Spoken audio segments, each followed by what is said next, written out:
The Biden administration's largest intelligence gathering agency, the NSA, had been reading my private emails. Even saying that out loud is weird. It's one of those segments we never thought we would do ever. But the country has changed that much that fast. And honestly, the whole thing was kind of shocking. The government was spying on us? Come on. It seemed crazy. But it's true. And no one in Washington appeared to be shocked in the slightest. In fact, the usual shills right after our segment had a ready explanation for it. Either it never happened at all, they said, just a cable news show lying for ratings, or there must have been a good reason it happened. And they began furiously making excuses for why the NSA did it. A powerful, heavily politicized spy agency surveilling journalists who've been critical of the regime? No problem. It's perfectly normal. Just don't call it spying. But it's not normal at all. It is third world. And as we told you repeatedly, it did happen. Now that has been confirmed. Yesterday we learned that sources in the so-called intelligence community told at least one reporter in Washington what was in those emails, my emails. There was nothing scandalous in there, thank God. We're happy to report that. Late this spring, I contacted a couple of people I thought could help get us an interview with Russian President Vladimir Putin. I told nobody I was doing this other than my executive producer, Justin Wells. I wasn't embarrassed about trying to interview Putin. He's obviously newsworthy. I'm an American citizen. I can interview anyone I want, and I plan to. But still, in this case, I decided to keep it quiet. I figured that any kind of publicity would rattle the Russians and make the interview less likely to happen.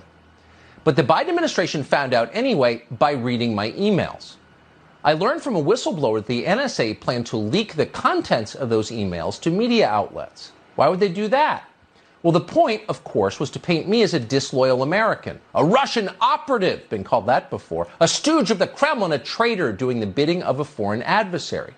And of course, I'm hardly the only person who's been accused of those things in the last several years. We've seen this movie several times now.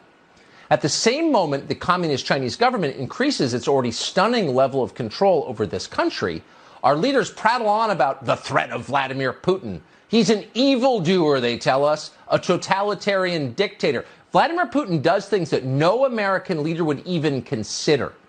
He runs domestic disinformation campaigns. He lies to the public. He punishes people for opposing him or for believing the wrong things. He even uses intelligence agencies to spy on his own citizens. Beyond the pale stuff. So no decent American would interview Vladimir Putin, at least no reporter from Fox News. That was the point they wanted to make. That's why they planned to leak the contents of my emails to news organizations. And yesterday, as noted, we learned they actually did it. Even now, some in the media are claiming that we deserve this.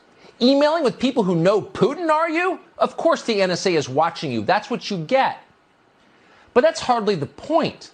By law, the NSA is required to keep secret the identities of American citizens who've been caught up in its vast domestic spying operations.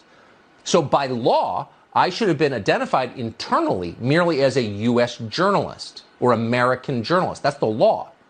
But that's not how I was identified. I was identified by name. I was unmasked. People in the building learned who I was. And then my name and the contents of my emails left that building at the NSA and wound up with a news organization in Washington.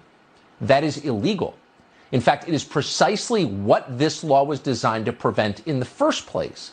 We cannot have intelligence agencies used as instruments of political control. Both parties used to agree on that. Democrats were especially adamant on the point, but not anymore. So that's exactly what is happening here.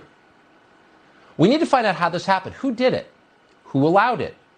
Paul Nakasone would know the answer. Paul Nakasone is the highly political director of the NSA. Paul Nakasone would have been required personally to approve my unmasking. That's how it works. Paul Nakasone should explain who asked for that unmasking, and he should do it immediately. Avril Haines would also likely know the answer. Haines is the even more political director of National Intelligence. She oversees all of it. She may have approved the unmasking as well. She would certainly know who asked for it and who approved it. That's her job to know. She should release that information immediately, tonight. And if Avril Haines does not release that information, she should be forced to release that information. We don't have a lot of power as a TV show, but we're going to keep pushing for that because it matters, not just to us, but to the entire country. You can't have a democracy in a place where unaccountable spy agencies keep people in line by leaking the contents of their emails, discrediting them with their own emails, which they thought were private. It doesn't work if you allow that. And we suspect congressional Republicans will also demand an answer.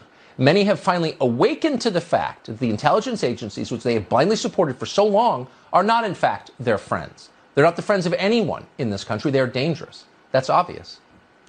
In the meantime, we're happy to have one of the very few people in American journalism who